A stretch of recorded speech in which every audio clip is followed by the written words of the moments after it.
Never in the 40 years of its existence has Burghley been so keenly anticipated by those in the eventing world.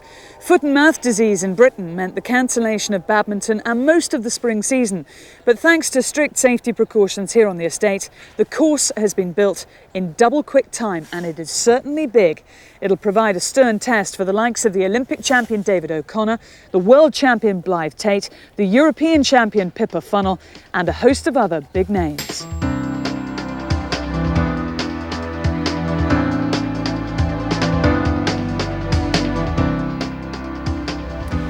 Also in the field, of course, last year's winner Andrew Nicholson, who very nearly came unstuck here at the Waterloo rails.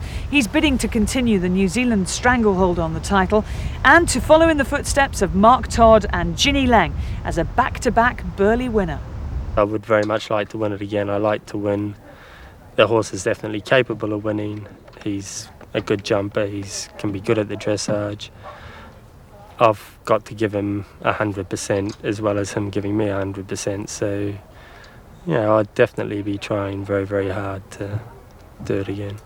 Well, whoever wins the title this year will, of course, have to negotiate all three phases. There's a slightly different format to the show jumping this year, which we'll explain later on. But first of all, the equine version of ballroom dancing.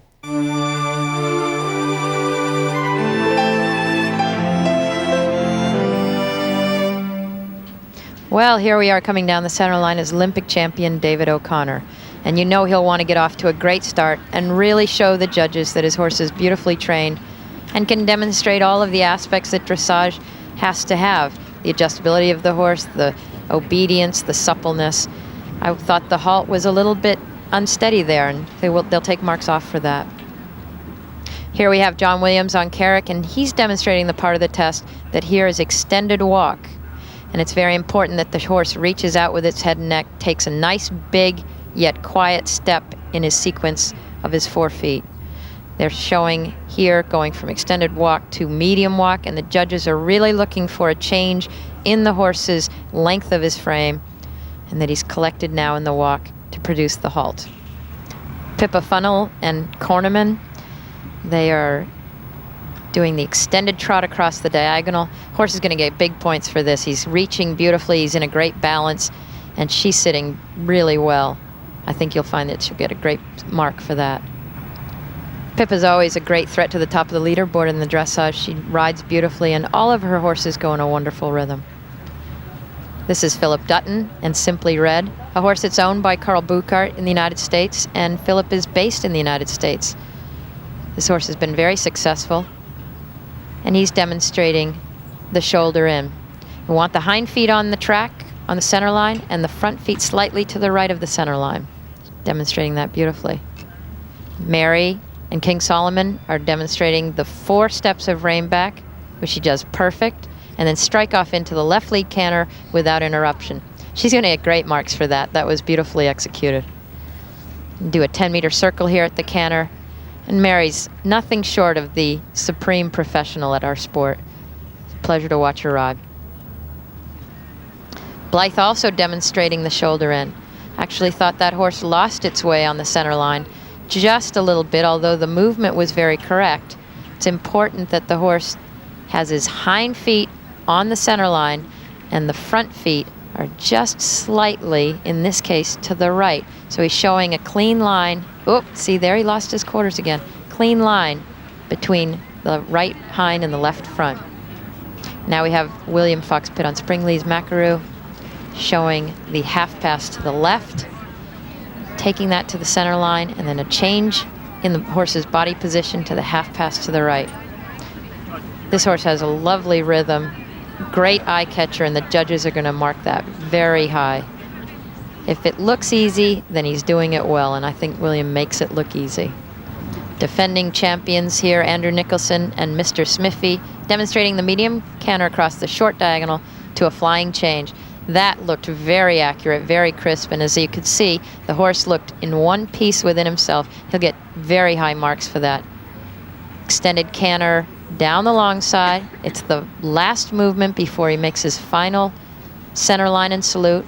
They're looking for a big transition back in the corner, which he does well. And from the judge's perspective, they're looking for a completely straight horse down the center line. And now they're looking for the horse to go right from the canter to the halt without even a half a step of walk. And look at that, he shows it beautifully. He'll be on high marks for that movement. So the defending champion in the lead, but only by 0.2, with less than 10 points separating the top 25. Whilst the horses rest, for the riders a last chance to check out tomorrow's cross-country track. So that's part one of the exam out of the way, but the test the riders really enjoy is the cross-country. This has been described as a back-to-basics course. It's fun, it's fast, but it's definitely 4-star. And it includes all the old favourites, like the Trout Hatchery Complex. The undulations here at Capabilities Cutting. And Burghley's most recognisable landmark, the statuesque Lion Bridge. All in all, course designer Mike Tucker has done an amazing job in a very short space of time. Here's what some of the riders make of the critical points on the course. I'm here at the Leaf Pit, fence 3. We've had two very straightforward fences, so this is going to give the horses and riders quite a shock as they jump off this big drop down this steep slope. This is a big, wide, solid log pile, which will come up very quickly after that drop, and will need utmost respect from both horse and rider. So, a difficult sequence of fences early on in the track. First of all, a sweeping turn to the rosette, and then a very difficult tight line through the podium fences. You need to be accurate here, and it's quite a high risk. If you don't want to take the risk, there is alternatives, but time consuming. Okay everybody, this is fence 24, the Dairy Mounds. Now we're coming up this long stretch of galloping, and right here we've got to make a 180-degree turn onto the first element of 4. Now the real tricky bit in making this 180-degree turn is getting your line accurate enough so that when you jump it, you're making sure that you're lining up with part B, which you can't see when you approach. So maybe you've got to have lined up maybe a tree in the background to make sure you've got a good line. On landing after part A here, we've got this one very short stride which takes us up to part B here. Now because it comes up very quickly, it might spook the horses, but hopefully not. But anyway, they get here, they jump straight on down, and then on landing here, they've got to take off again over part C here, the third element of this combination. And then on taking off over here, we've got to focus on the fourth element. Now from here, we've got what looks like an innocent 2 strides to this reasonably beefy brush parallel. But the real problem is that this is not set on a straight line from the previous elements. It's a bit of a curve. And if you're not careful, your horse could swing out a little bit wide, maybe chip in an ugly 3rd stride, or what we might see is some runoffs here. So we're towards the end of the course. We've just galloped down the Winners Avenue. So this is fence 28, the Pardubici. As you can see, a fairly wide and big fence, big hedge. So if riders aren't careful, it is the end of the course, the horses are getting a bit tired, this might be a problem. How the riders jump those fences is what the crowds want to see, but sadly they won't get to cheer on the Olympic champion David O'Connor, his horse Rattle and Hum, suffering from a slight temperature and withdrawn. Well, with £20,000 to the winner, Burghley is by far and away the most valuable event run in Britain this year, and I found myself the perfect bird's eye view. But you're going to see the action even better, so let's join our commentary team for the cross country of Karen O'Connor and David Goldstrom.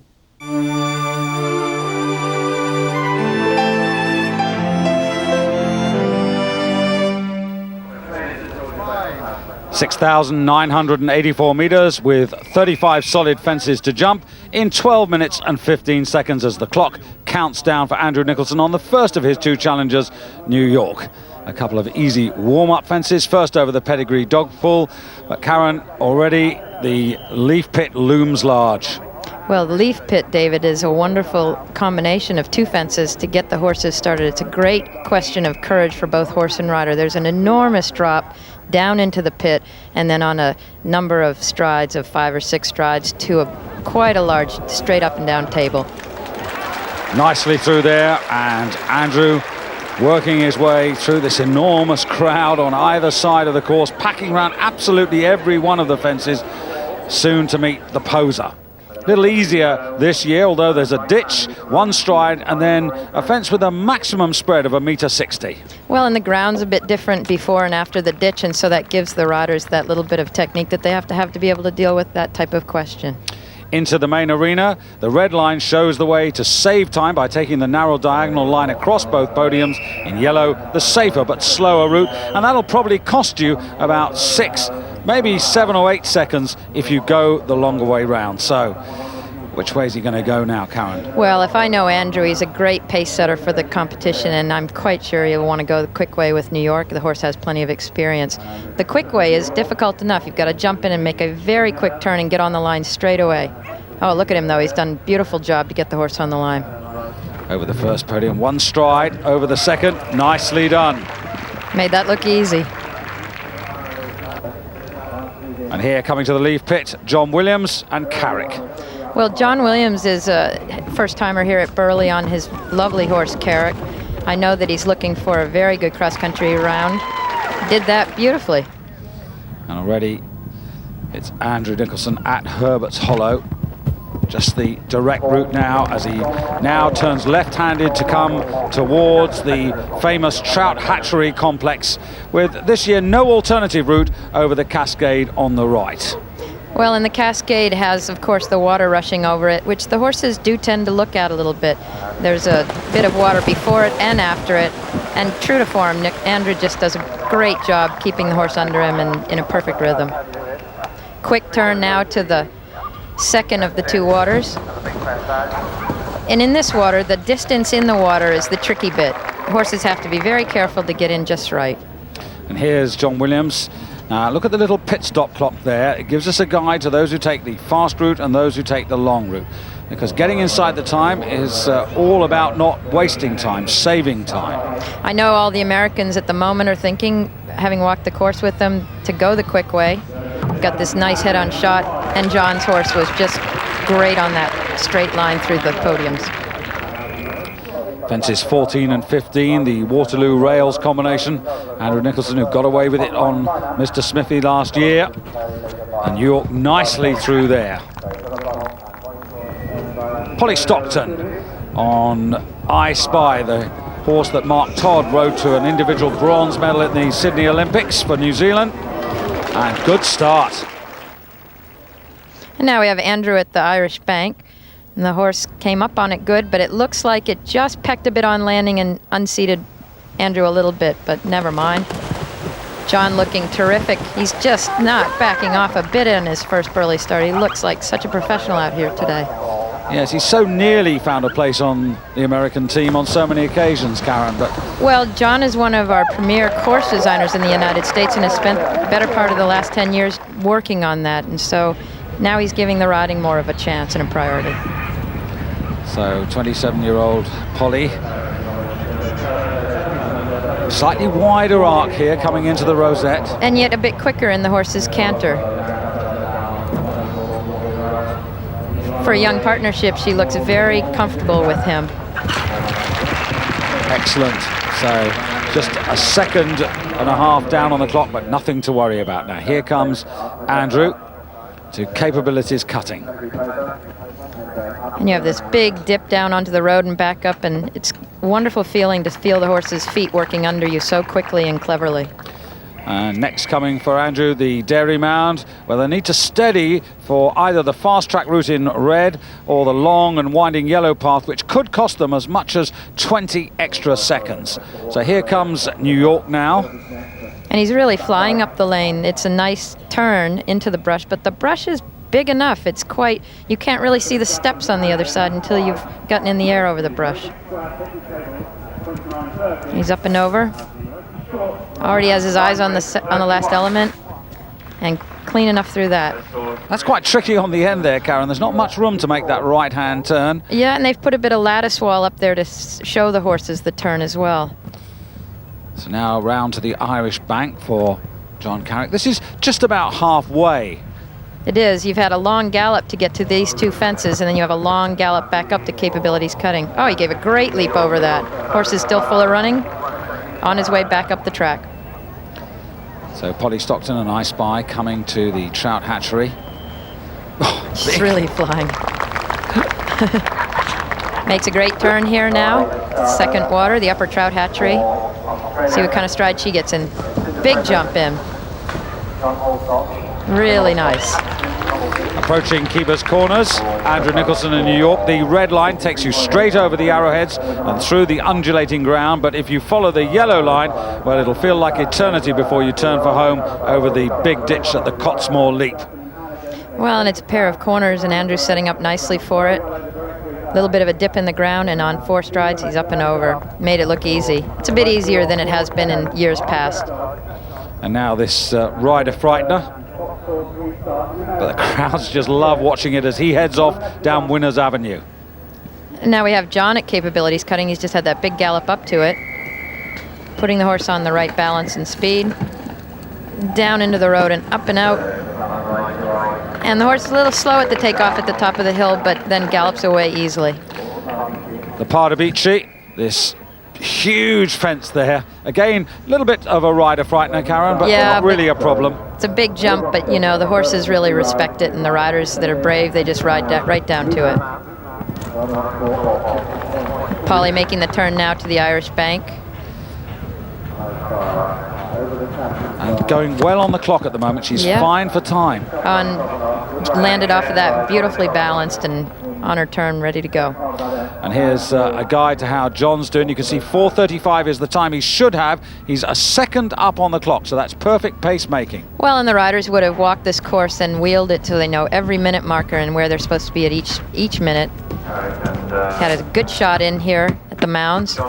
Hesitant off the steps, but that's only to his benefit that the horses are careful off the steps. Look how close they come to that turn. Glad they put that wall up for the horses to see better. 2 big picnic tables. And now he looks down the hill towards the famous Lion Bridge. Andrew Nicholson coming down to the big casks. And really the last third of this course is almost completely downhill, so the horses have a little bit more on their forehand. The riders have to adjust just a bit more for these last few fences. Over the barrels. Nice 2 strides, dropping into water. Yeah, he looks like just wonderful. And then the boathouse, and he's less than 1,000 meters from home. As always, Andrew's making the course look easy. There's Polly again.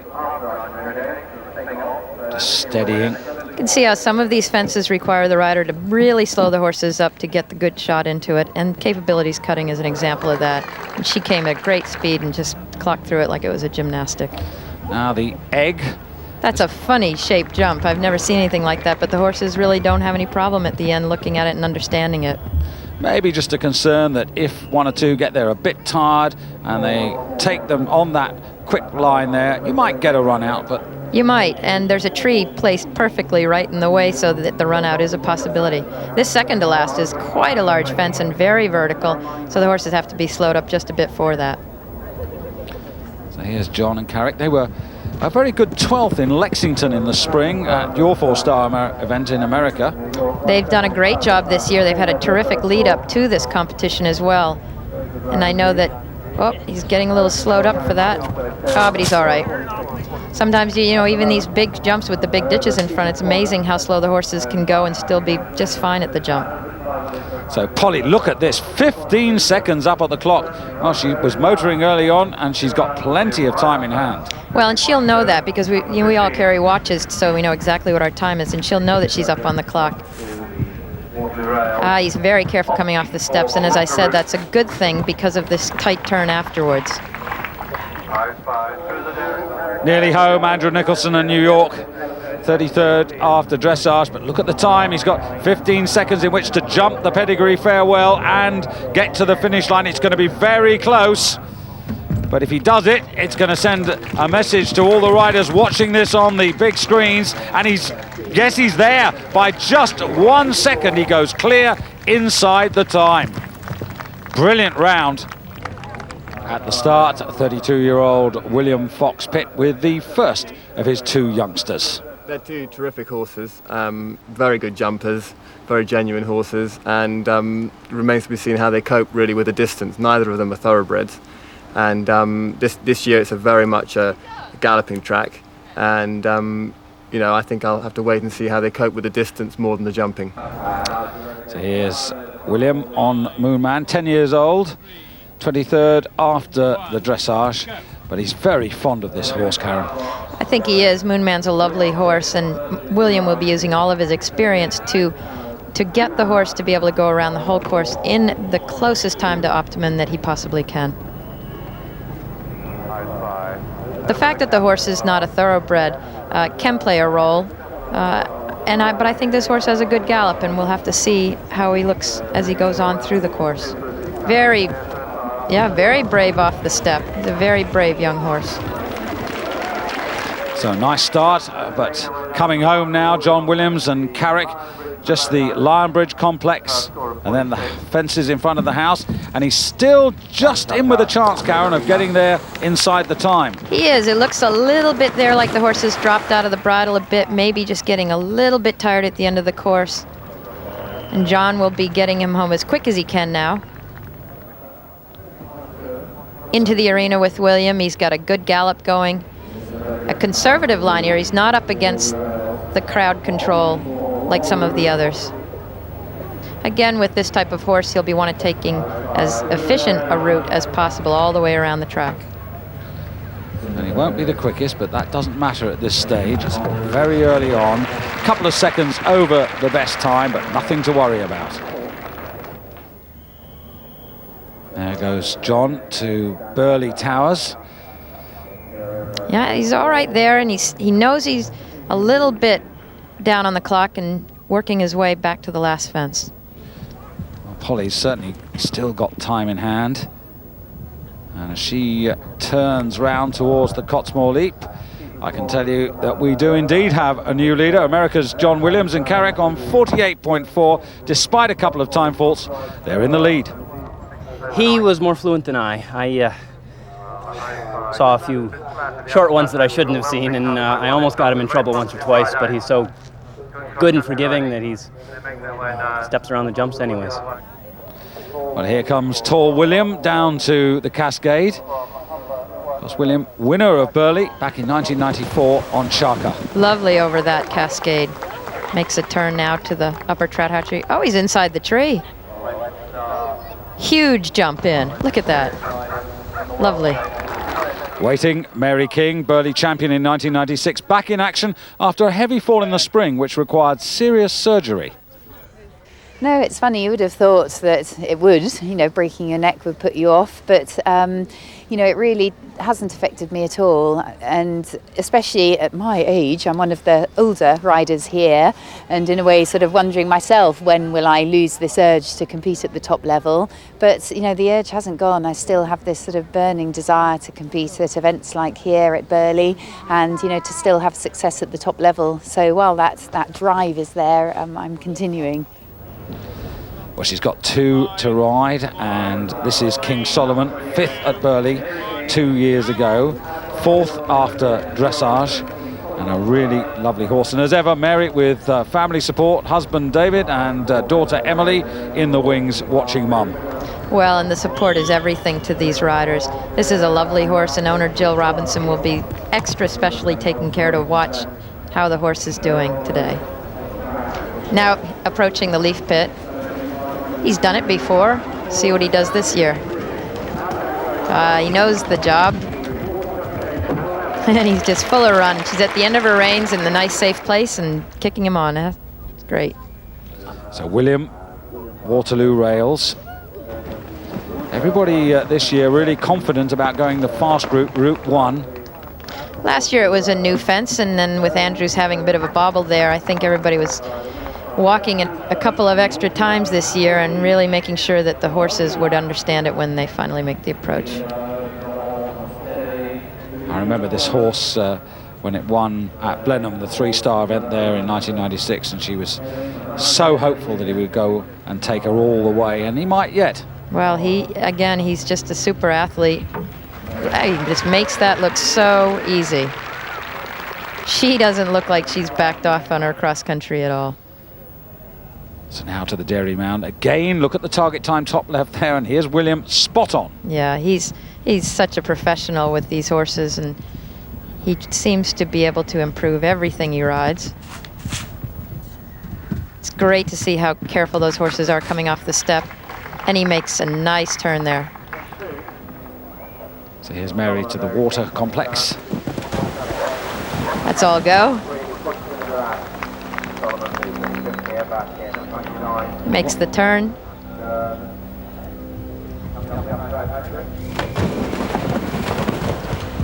I love how she follows the horse's mouth on that long rein. It's just, it's really great to see the rider being so elastic with their arms.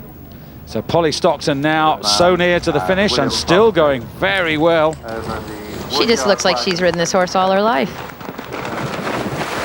Little stumble, but great partnership. Well recovered. Yeah.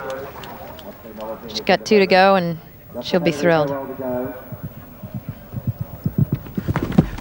So he saw a stride, I think, at the top of the hill for that jump. Great view of Burghley House as you go to the end of Winners Avenue, but he won't be looking at the scenery. Oof. Well, that was a bit of a change in the horse's form at the first one, but she sat behind him and slipped her reins, and she was right where she wanted to be. Turning to the second to the last, you can see the riders really setting the horses up, because I can tell you that's very vertical and it's got to be 6 foot wide across the top. Well, William coming down to the Lion Bridge. It wasn't a happy partnership here a year ago. Moonman really didn't want to know. Does he today? Last year they had the rail going into the water suspended up off the ground, and this year it's down on the ground, and I think that that helps the horses understand the question a bit more. He was certainly brave going in this time and still full of run. Yes, another one who could well get inside the time. I know course designer Mike Tucker has all course designers. They're happy for a few, but they don't want too many. And that horse jumps off the Irish bank like he must be a bit Irish.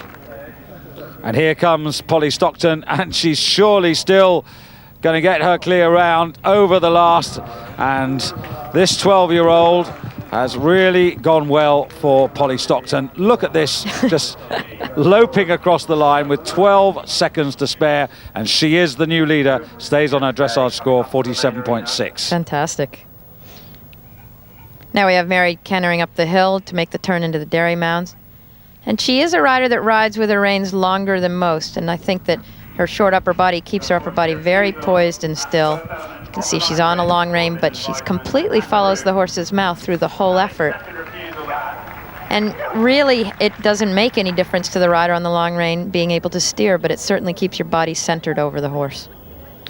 Well, it looks to me as if William's going to be very happy, because he certainly hasn't run out of gas, and that was his main concern. Horse has still got its ears pricked coming to the last fence, and you know, he should be delighted with that.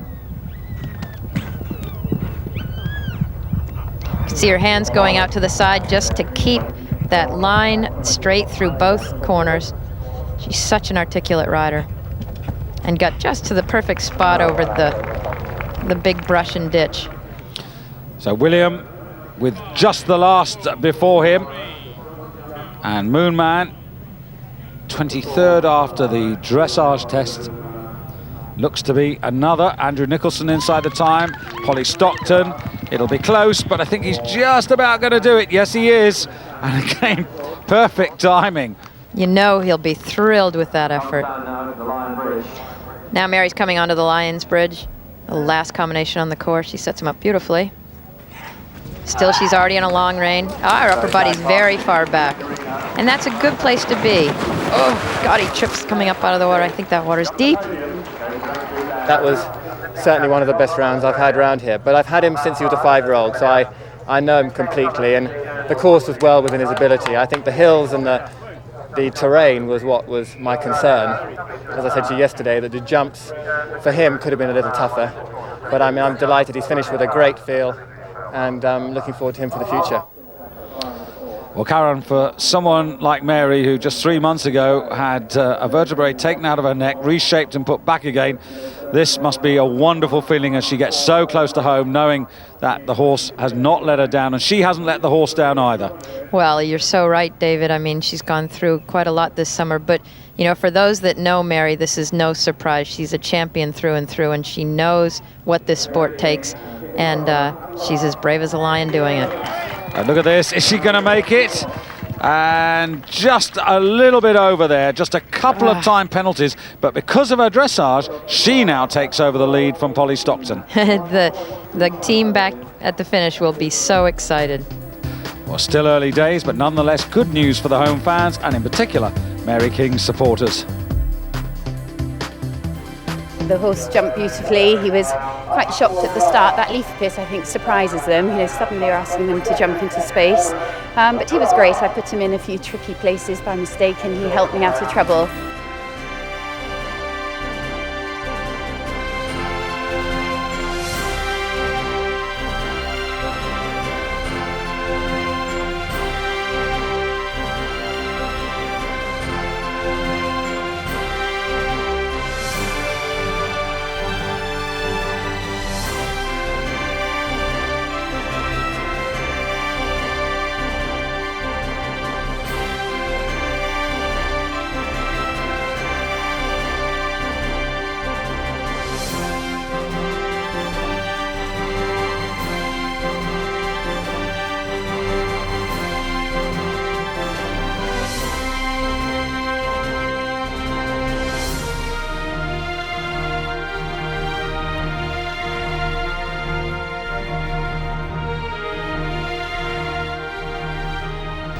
Pippa Funnell, fresh from a confidence-boosting victory in Scotland on Supreme Rock, now riding her 9-year-old youngster Cornerman. So far, so good as she turns round now to the upper trout hatchery. Very much Britain's rising star. I basically had a great ride on Rocky out at the games. I mean, we had such a fantastic experience, all of us being out there, and the team spirit was unbelievable. The water was a bit of a tricky moment. I just didn't have the best of shots into it, and he slightly left one of his front legs and completely sort of unseated me, and luckily I stayed on. We were thrilled with how it went, but deep down we felt we could have won the gold, and so I think it's certainly made me, and I think it's made the rest of us feel even hungrier that we really want to get it right. Do you think you have matured as a rider and that you are even more confident now? I wouldn't say I've matured. I mean, I think over the years I've built up a real good system in my head, and it was sort of helped a lot by Nikki Heath, who's been the sports psychologist that she got involved when the lottery funding came into the sport. And I thought, well, I'm quite happy to be a guinea pig, because I did feel that my nerves when it got to the big levels worked against me, and through just chatting to her I got a real system in my head worked out. And so, you know, okay, with horses it's unpredictable, anything can happen on the day, but I do feel as though the nerve aspect I've really got worked out in my head now, and I think that's helped tremendously. And in terms of the two horses you've got, you said they're relatively inexperienced, so are you just hoping for good educational rounds rather than trying to win? To me, you don't get them to this level to school them round. You know, they hopefully, I would like to think of being competitive on them. So, you know, I'll have a crack. Well, I'm so glad to hear her talk about the sports psychologist aspect of our sport. In the United States, we are using sports psychology with our team riders, and it has been a huge advantage to be able to talk to somebody about all the aspects of our sport. She's really looking in good form here. Just starting out now, the promising New Zealander Daniel Jocelyn on silence, and he's carrying on his left boot there, boot cam, to give us a view of some of the fences as he comes to the leaf pit. This is a very interesting perspective to be able to have the boot cam, and that's really at the level of where the horse's eye is, so that's what the horse is seeing. And here comes Pippa, and again, you wouldn't expect any less. She's absolutely on time as she comes round to the Dairy Mound, Route 1. We haven't seen too many going the long route. Well, like she said, you know, you come to Burghley, you want to take a crack at it, so most of these riders would be looking at trying to go the straight way, and they would use the alternative if they had a problem earlier on. So Dan Jocelyn, and again, quite a long way off the fencing, but now preparing for the rosette. Oh, and we're seeing it through the boot cam. You can see how the riders have to get on that line right away and how small the window is. Oh, he's opted to go the long way here. Well, now that's going to take an extra few seconds. Dan is looking to have a clear round inside the time, I'm sure of that, so he must know his horse very, very well and know that it's a quick horse otherwise. And that just gives you a guide. It does cost you about 8 seconds. No problem over the Pardubice for Pippa. She's well on her way home. Here Dan's coming down to the cascade. This is incredible view. And he makes a turn. It looks like a quick turn. Yes, it is. He's got the tree on his left, which only gives you about 2 straight strides into the water. God, that's fantastic. Up and over. Well, it looked like it was a perfect ride through there. Karen Dixon, one of Britain's most experienced riders, this time on the Honourable Bob, 10 years of age, and just corrected there. He had to correct at the end because he had so much momentum off the step. Pippa coming down to the Lion's Bridge now, and she's got the barrels to negotiate first. Goes to the whip. Obviously the horse is a little bit popped out of the bridle. She's such a technician across the country that she puts the horse back into the bridle and in front of the leg and meets the jump at the end easily. Karen's now into the arena. I'm sure she'll be looking at going the straight way here. She's taking a little bit more time setting up and making the turn, just to be sure. Right down the middle of the rosette. And that put her on a line very quickly. Ah, she's great through there. But it did take her a couple of extra seconds. Now we've got Dan coming to the Irish Bank. Great camera angle there showing what a big, enormous jump it is to get up on top. So Karen into the water, big jump, just collects him up the step and over. Well ridden. I bet her heart stopped there in the middle of that water when he just had a little tiny trip there. Pippa coming to the last now. And this is very good. Pippa in good order. She was 6th after dressage. Twice she's been 4th at Burghley, and she might challenge for a higher place before this weekend's over. Goes 2nd to Mary King, and here's Dan Jocelyn, and look at this, from being down on the clock in the arena, he's 19 seconds inside the target or optimum time at the Dairy Mound. Well, it's interesting about Silence because he's a very small horse. He's only 15 2 hands high, but that tells you how quick that horse is probably going around his corners and how balanced he is. Beal Morris of America on Pathfinder, lovely little horse down through the leaf pit. The partnership was 6th here a year ago. I'm absolutely delighted because, you know, I'm chuffed with both horses, but he's 9 and he just played with the fences, you know, apart from the Waterloo rails, which was a bit hit and miss, and he was a bit scruffy through that, but boy did he go. Here's Dan Jocelyn and Silence facing up to the big Pardubice. That was a lovely effort over that. Now we're on to Karen, up and over the Irish Bank, making the turn a bit difficult. The horse looks quite strong there. And Daniel Jocelyn at the Lion Bridge, so unlucky to lose his Olympic opportunity last year. Well, that's right, David. The horse sustained an injury to his withers last year where he fractured his withers, indeed. And the horse has come back to a full recovery, and gosh, look at him jump. Now we have Beal Morris coming down to the upper trout hatchery. Oh, and a big jump in. And as you can see, it got off of its stride a little bit. Sometimes those big jumps in are not an advantage, but they actually make it more difficult for the horse. And here's another partnership that are really motoring, 22 seconds up. Karen Dixon and the Honourable Bob are absolutely flying, but I just wonder, Karen, she's got 2 rounds of show jumping to come. A little too fast, perhaps? Well, he looks strong in the bridle, which is always a difficult mix with the horse. You know you've got the show jumping the next day, but you have to be careful. So here's Daniel Jocelyn bringing our camera safely back home, and he's going to be well inside the time. So you can see his penalties 52.4. That was his dressage score. He was 29th, and he's now at the moment up to 6th. A fantastic effort. Now we're back to Beal, up onto the bank. Oh, a little bit scratchy coming off, but otherwise fine. I had a brilliant ride, yeah. I took an option early on, but all through the roads and tracks and the steeplechase, he was very full of himself and going, and I just thought, I just don't need something early, and he's a fast horse. The time wasn't really a concern. It was a safe, clear round, so yeah, brilliant. Well, and now we have Beal coming up the hill to make her final preparation for the Dairy Mounds. The horse looks great on this gallop, and look at her time. She's 26 seconds inside of where the optimum is at the moment.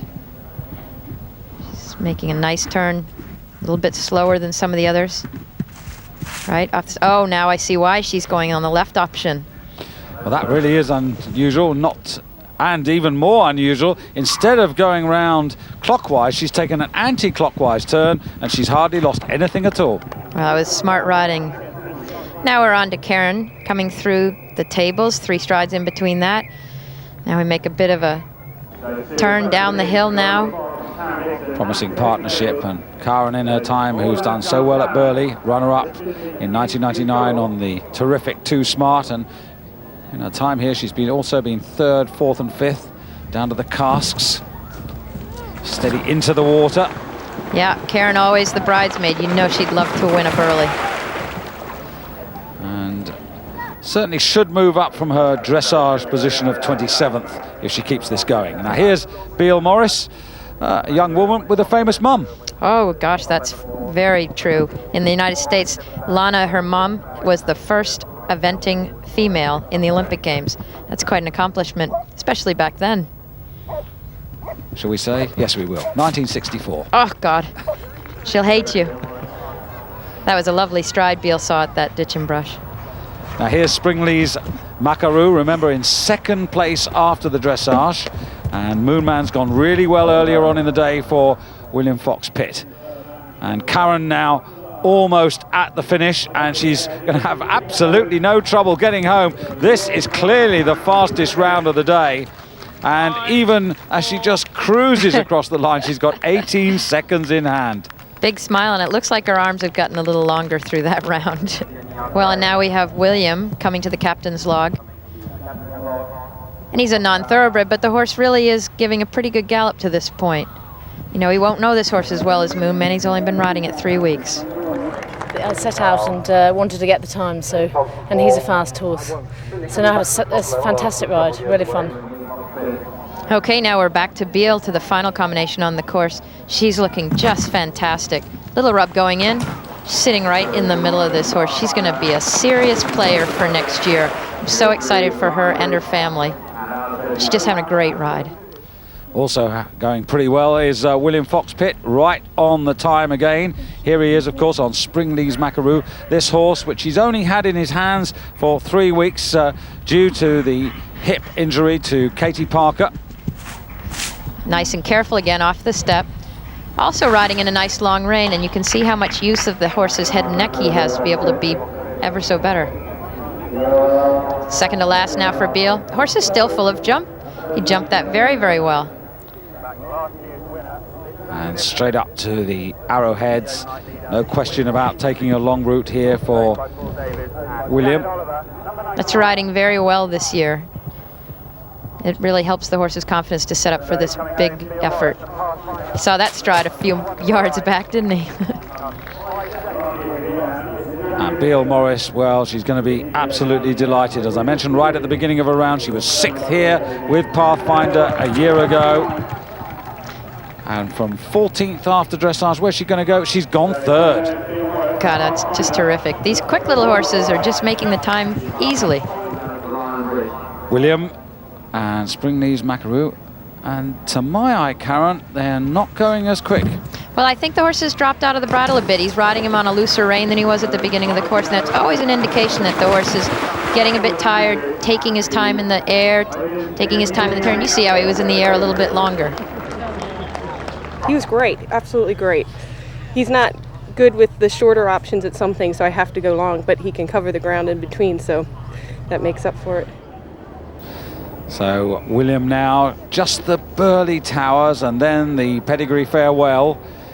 He just needs to move on as much as he can, because the time penalties will be all important here, because the field is so tightly packed that you can't afford mistakes at fences, and you don't want to be, and you can see there 10, 11, 12 seconds over the time, and you can see the penalties clicking up there, and he's not going to be 2nd anymore. Well, he'll be delighted to have that course behind him, but he'll be a bit disappointed in the time. But a gallant effort for a rider that's only known this horse for a few weeks.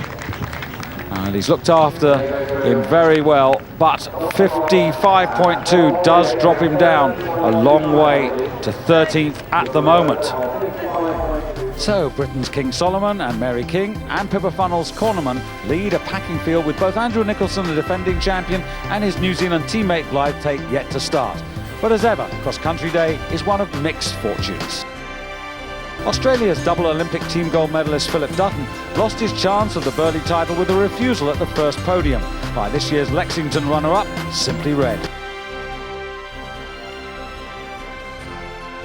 6th in the Sydney Olympics, Heidi Antikatsidis, this time with Fairfax, continue to make progress. A clear round moving them up from 37th to 14th.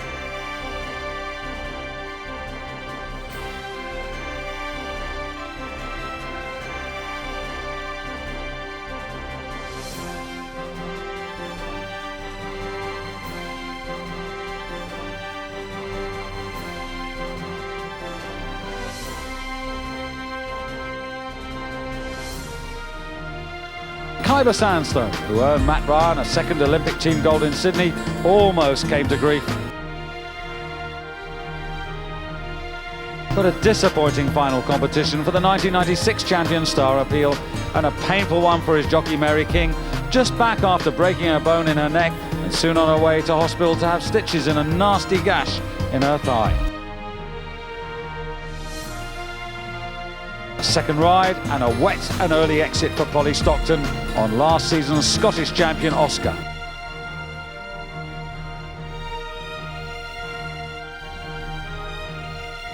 Hitting the top of the Waterloo rails, Eton gave Dutchman Eddie Stibbe little chance to hang on.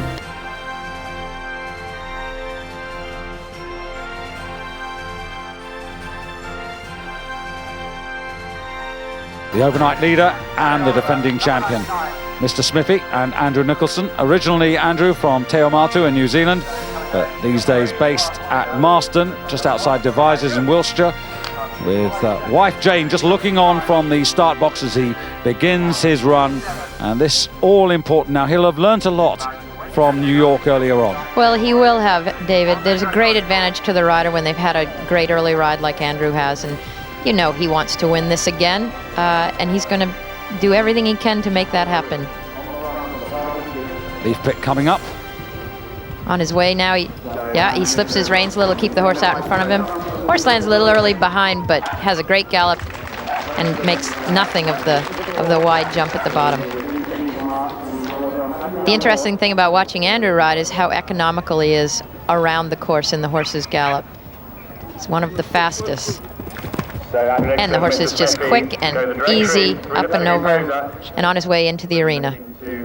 Andrew, such a great Burghley record. Originally champion here in 1995 on Buckley Province, but also runner-up in 96, third in 98.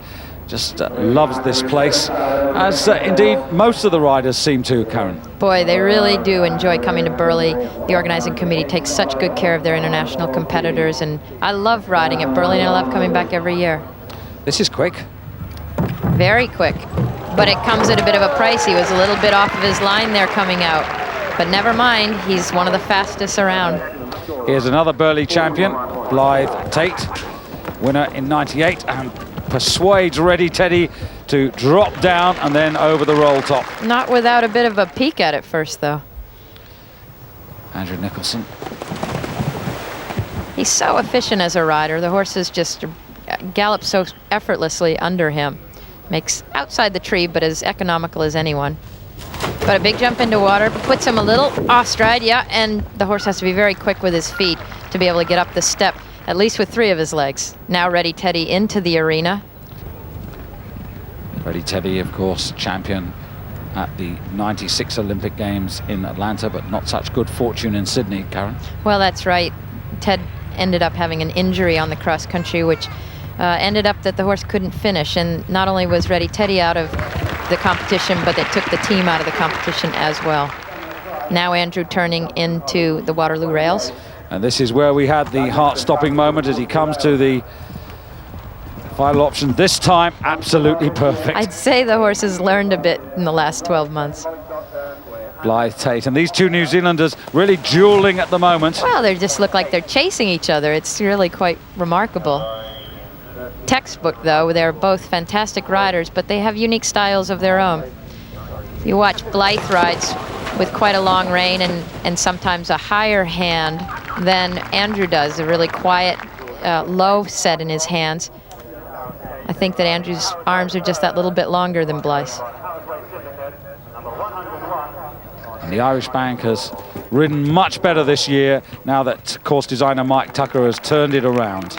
Well, coming down the hill to an Irish Bank is always a little bit trickier than coming up the hill to it. using a little cluck off the ground with his voice, and also coming off of it. He's always moving, Blythe, as everyone wonders why he's so fast. He never takes back. He's always coming forward and keeping the horse moving quickly on his feet, as does his teammate, Andrew Nicholson, now coming up and making his turn to the dairy mound. And still very good on the clock there, a good 10 seconds in hand. Just want to keep control of him, though. Yeah, he's just a little bit off his line on that as well. It looks like Andrew struggles to keep him within an inch or two of the line that he's chosen. Teddy looking great, though. Now he's making his turn back up the hill to capabilities cutting, but now it's Andrew at the corners. Again, a little bit jumping right there. So no better rider than Andrew to keep this horse exactly where it needs to be to maximize the course. And they're both under pressure because Andrew wants to maintain his lead, but also Blythe knows that he's got to put in a clear round within the time if he wants to stay in contact. Well, and Andrew is knowing that Blythe is going to be going for the time, and vice versa. Blythe knows the same about Andrew, and they'll be wanting to go as close in their score together as possible into the third day. Well, look at that. I mean, Andrew had, what, 10, 11 seconds, and Blythe here, he's got 13 seconds, so they're both of them in good shape. Well, that's true. He sees a bit of a bigger stride going into the brush and much quicker off of it, and a straighter line through there. So that would have increased his margin under the time. Now Andrew coming to the Lions Bridge. These horses are very forward and very brave. This horse looks terrific at the end of the course. It seemed to have missed that deep water coming out. No problems for Andrew and Smithy. Just got to keep focus for the last 1,000 meters, and Blythe's got a little further to go here, but you can see he's pretty well straight as a die through there. He really is. That horse is such a veteran now at this level, and the accuracy questions seem to take nothing out of him. As does this effort. Absolutely. Great. 13 years of age and full of zest. And here comes Andrew Nicholson. Well, the time is not a problem. He's picked up even more on the downhill section of the course. He's just got to pop over the farewell and does so. And 41 points, the leading score after dressage, is now the leading score after cross-country, and he cannot be overtaken, so he's going to go into the final phase as the leader. Still, Blythe uses his voice to encourage his horse on, and a little tap on the shoulder. And he did get a little bit of that deep water. This horse is a good jumper, so I can go a bit quicker at the start and trust him to pull his legs in. So I was quite sure I could be fast in the first half. Yeah, and it was only whether or not he got too strong in the second half. Well, Blythe Tate, when he won here in 1998, he was on Chesterfield. Prior to that, he'd been runner-up back in 1992 on Delta, so he's looking for his second success. Andrew, of course, for a third victory. No problem here for Blythe Tate. He's going to maintain that dressage score. Look at that, 41.4. He's literally a whisker behind Andrew Nicholson. Just the last. And a fine finish to the afternoon for the New Zealanders, because they take over the advantage at the top of the leaderboard. First and second.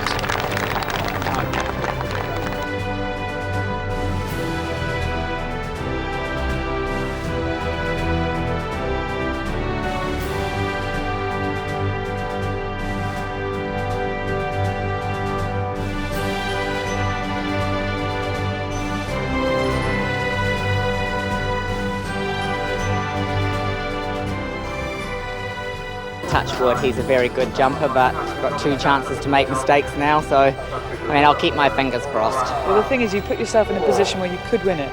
Well, it would be nice, but Andrew doesn't relinquish the lead very easily ever. So time to rest before the final test. Well, the top 20 horses all fit and sound after yesterday's cross-country. As an experimental format looking ahead to the Athens Olympics, they're running an informal team competition here. Basically means that everyone jumps in the morning, and then the top 25 show jump in reverse order this afternoon.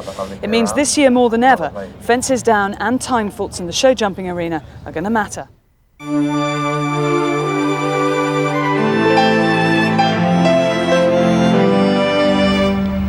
Over a 450-metre track in the morning, clear rounds were hard to come by. Daniel Jocelyn, the first of the top 10 to go, set the standard with a clear round on silence, just inside the time allowed of 72 seconds.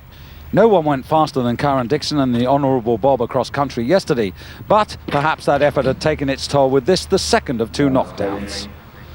Polly Stockton had a memorable competition on Mark Todd's horse I Spy, but they also had two down. However, William Fox Pitts fans won't be too unhappy. Just one fence dislodged by Springley's Macaroon, likewise for William's other ride, Moon Man.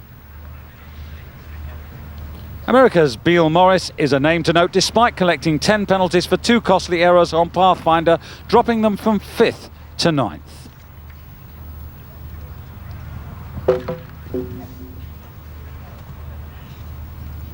Pepper Funnels, classy cornerman, is an exciting prospect on the evidence of yesterday's cross-country, but he's still learning the game. This, the second of 2 drop poles. Mary King declared herself fit to ride after yesterday's crashing fall on Star Appeal. Action Woman delivering a clear round on King Solomon, clearly delighted. World champion Blythe Tate knew he couldn't afford a single error. True to form, he delivered a quiet, calm and clear round on Ready Teddy to put the pressure onto Andrew Nicholson and Mr. Smithy. However, Mr. Smithy didn't look happy. Fighting for his head and not moving fluently, it was more a matter of when rather than if he'd knocked one down, and he was probably lucky not to have a few more off.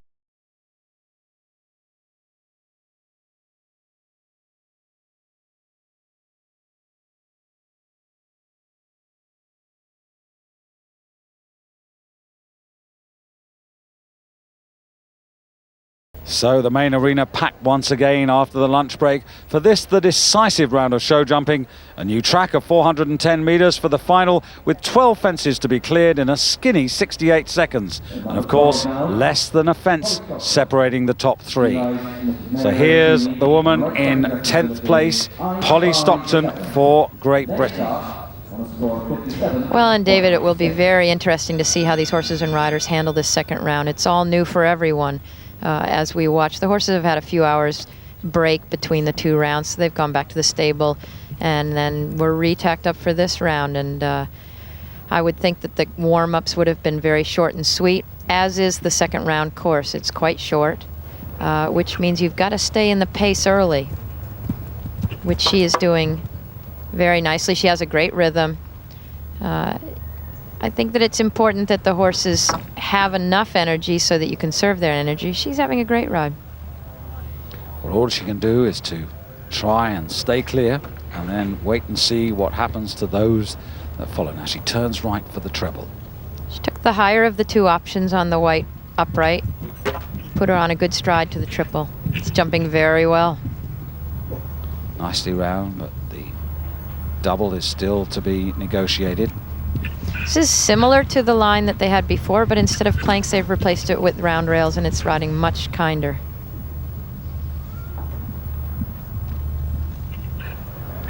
He's getting very high up over his jumps, which is always what you want. The last, and you can see the time there. You can see I said it was skinny. 4, 3, 2, and 1.58. She's made it. And so she stays on 57.6. She's in 10th place, but maybe she'll get a little higher if 1 or 2 are less fortunate. Straight in now, Beal Morris, who, like Polly Stockton, had 2 down in the first round of show jumping.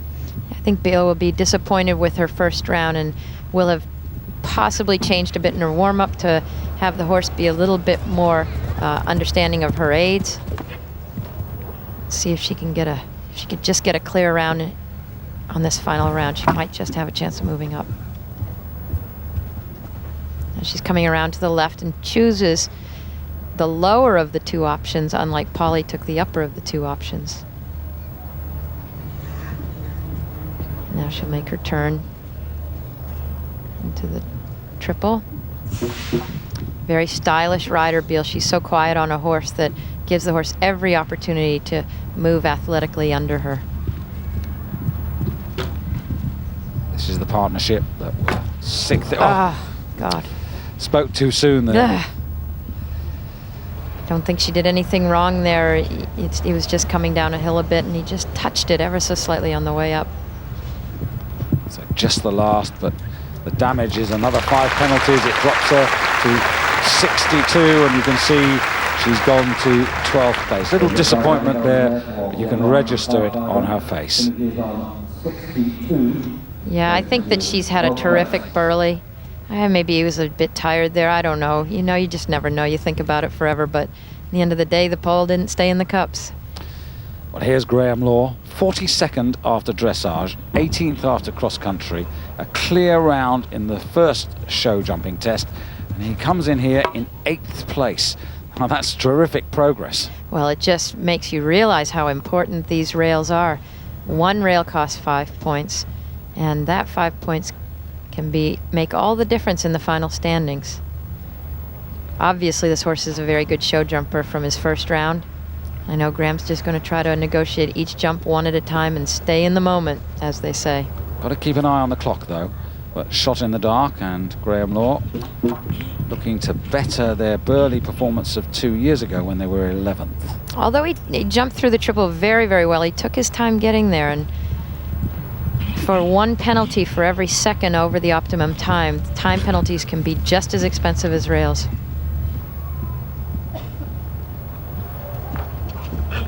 Still jumping well within himself. So 1 to go. And you can see he's not going to make it. Oh gosh, that will cost him the time faults. So they round up in this case, and he will have had 3 time faults. So 10th for him. And now Pepper Funnel absolutely delighted with Cornerman. Now can she finish it off? Obviously disappointed to have 2 fences down, but she's realistic. She knows that he's only 9. Well, 9's a great age to start the 4-star level, and she will have been so excited about the result from yesterday. He's a lovely young horse, and will go on to challenge all the other countries in the team competitions in the future, and Pippa's certainly one of the best international riders. She has tremendous experience in the show jumping phase, so she will be giving him every opportunity to jump clear around. Yeah, she's a regular winner down at Hexted in that special competition for the eventers down there. Well, that's right. You have a wonderful competition for the eventers where they get to jump in the show jumping arena around the Hickstead Derby course. And it's in the summer, and it comes at a great time for all the top riders to be able to participate in that. Yes, with a useful prize, a motor car. She's won a couple of those and made a bit of a profit selling them off. But here she comes, 1 to go. Still jumping well.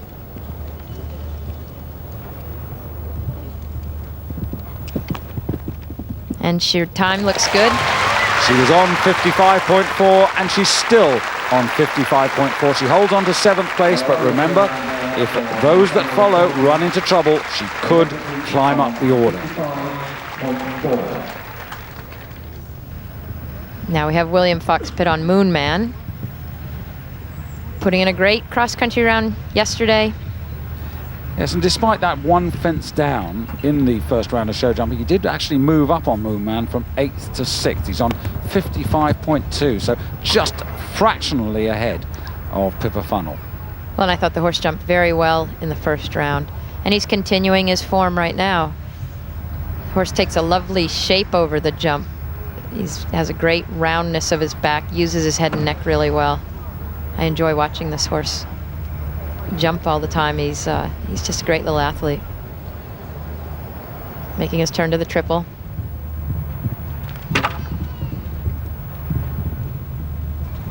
Looking good so far. Now to the related distance. Oh my God.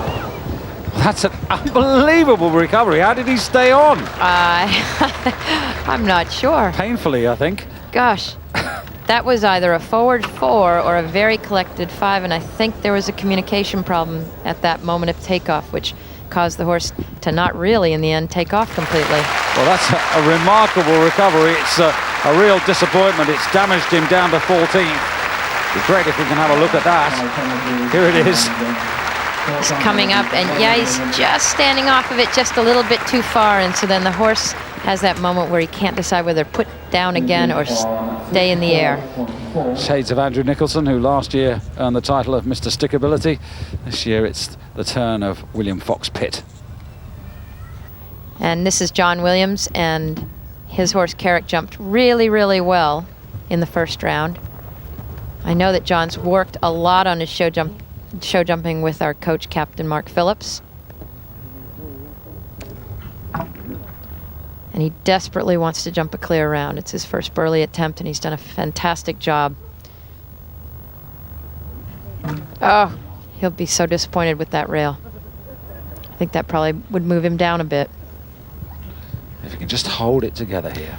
The horse doesn't look like it's staying in such a nice rhythm like it did in the first round. It might be a bit tired. It's difficult to say. Well, it's going to make everybody think, Karen, isn't it? Because this is an Olympic test to have 2 rounds of show jumping, but if it's approved, people are going to have to adapt.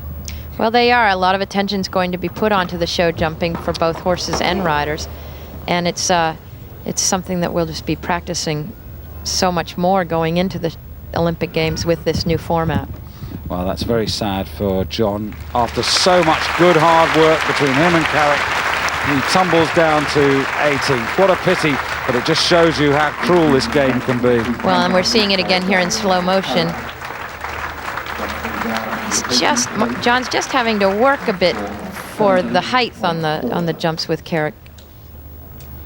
So now to the top 4, and Daniel Jocelyn, who's made great progress up from 10th to 4th. There are 3 New Zealanders in the top 4.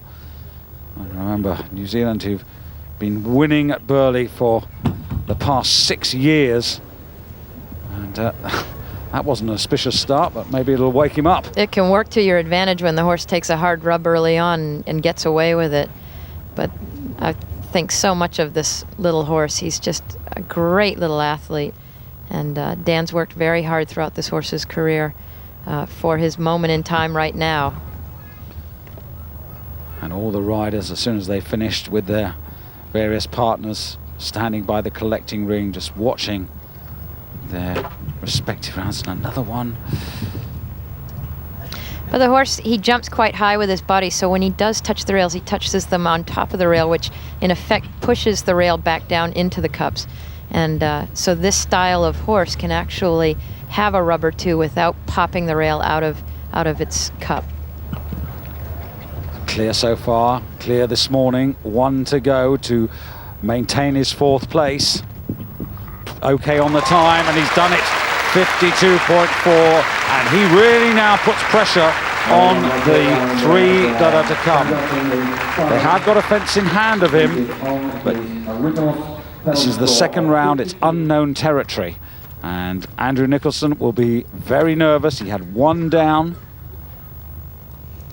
On his own admission, arguably didn't give him as good a ride as he could have done in this morning's show jumping.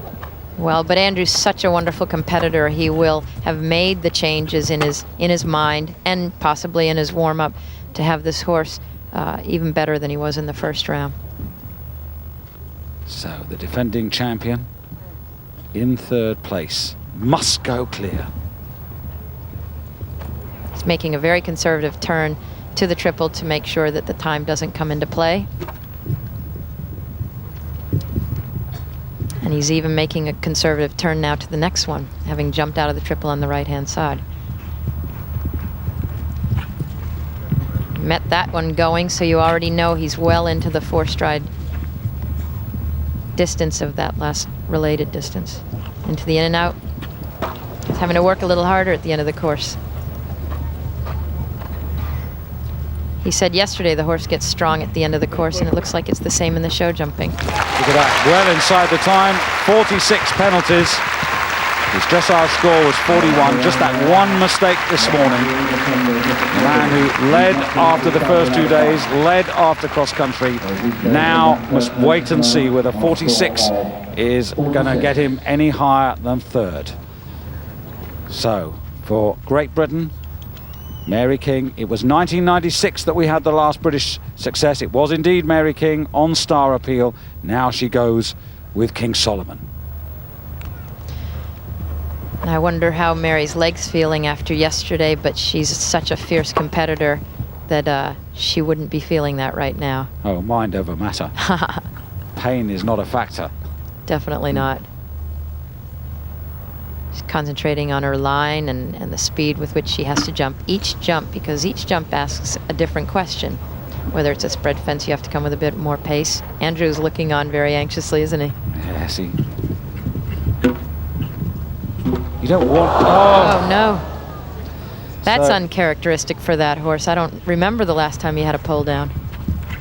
So that costs her 5 and it drops her down. Andrew Nicholson in 2nd place now. Taken Mary to 48.6, but she's still at the moment... Oh, no, there goes another. What a surprise. And that means that she goes behind Dan Jocelyn of New Zealand, who moves up to 3rd. And 4th place for Mary King. And so the drive back to Devon won't be quite as she'd hoped. She'd hoped, of course, to grab the championship. And so now to the leader at lunchtime today, Ready Teddy and Blythe Tate, 41.4. I also can't remember the last time I've seen Teddy have a show jump down, so I hope I haven't jinxed him, but I don't know if he's ever had a show jump down. He's a remarkable show jumper in our sport. But with Mr. Smithy on 46, it means that he can't afford to have one here. One error, and Andrew Nicholson will be champion again. Well, and Blythe will also be taking very close care of the time, because the time faults could also play into you know, putting the horse down in the placings. Trouble. Beautiful shot in. Gorgeous. Yeah. No problem. And Blythe, you know, in his own experience, he's done a lot of show jumping around the world and knows how to jump clear rounds. One thing you can say about Blythe is he knows how to win. 3 to go. In, out, round. And a tight turn to the last just to make sure he's okay on his time. So he is okay on time. Here we go. This is for the championship, and he's done it. Blythe Tate has taken Burghley 2001 and notched up his 2nd Burghley title. He looks relieved. And rightly, everybody on their feet to applaud the New Zealander. So an unprecedented Burghley 1-2-3 for New Zealand, with Blythe Tate winning the Autumn Classic of Eventing for a 2nd time and extending New Zealand's winning run to 7 consecutive years. The 2 rounds of show jumping certainly made for an exciting finish, and Burghley can give itself a pat on the back for producing a great championship in arguably the most stressful of its 41 years. I know what I said to Andrew, it's my turn this year because he had it last year, so maybe Mark will come back and grab it, or maybe Dan. Well, the 2 show jumping rounds certainly made Burghley 2001 interesting. Success for Blythe Tate and Ready Teddy, a clean sweep for New Zealand, a cheque for £20,000 to the winner, and more importantly, the prestigious Burghley Trophy.